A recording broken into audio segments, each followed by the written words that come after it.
It is not a movement of parties, but a movement of people.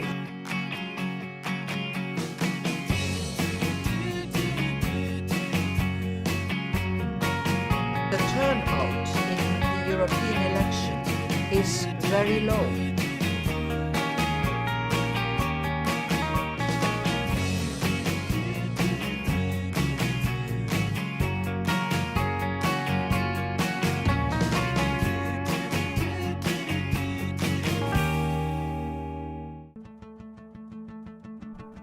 We have to get engaged in the election. It's becoming more and more important for our lives. Speak your voice. They will have to count on what we want. We vote about the things that affect us.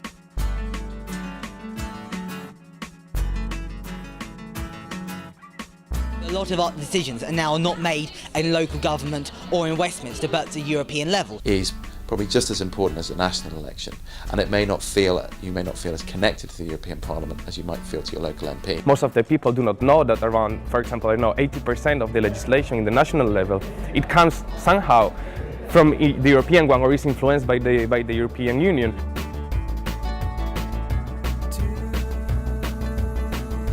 The main problem between young people and Europe is the lack of information. Political parties need to go out and speak to people, and they need to prove that they've done their research as well. They need to prove that they know what matters to students so that they can talk to them on their level. They're not seeing the youth as, a demographic that needs their attention. The institutions, the constitution, the law, the rights, everything, I think it's very blurry. There are being a lot of improvements from the side of the institutions in what regards to knowing the opinion of the European youth and involving the European youth and European youth organizations in the decision making. There is all this thing about having the candidates for the European Commission. To try and attract young people, you have to then show them what the benefits that Europe brings.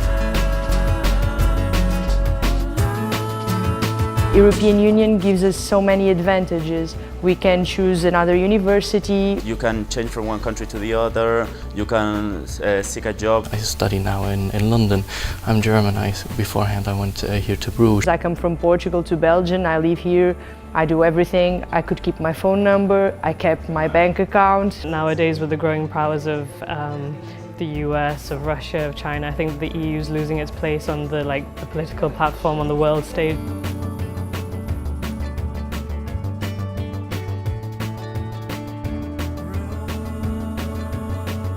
Turnouts in elections for the European Parliament have always been low because it's very difficult to explain to people exactly the position of the European Parliament in the European legislative process. The youth are not interested, I think, especially with the crises, that everyone's very dissatisfied with the EU in general and with the European idea of integration.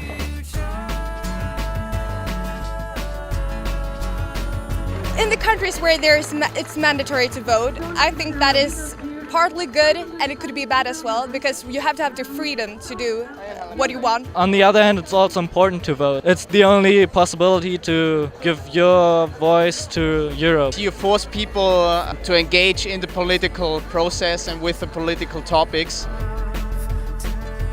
I think that young people really care about politics, but they are lacking the means of expressing their opinion in the institutions. If you have more 30, 40-year-old politicians, the age gap is lower and you feel like, okay, maybe he understands more my concerns. It's very, very, very important to go voting for the European Parliament. If you even spoil your ballot paper, you're still registering your displeasure. So you're saying, I took the time to come and vote, but I think that you're rubbish. Big scribble. And this is something which is particularly important for young voters, because they are the people in 20 or 30 years' time who are going to have to deal with the consequences of whatever decisions our generation makes. This time it's different because we have a lot of topics related to the European Union, like all this financial crisis. They have to understand that they have the power to change their own communities. We should try and have a say so we don't get left out. If we vote, it's because we care about the European Union.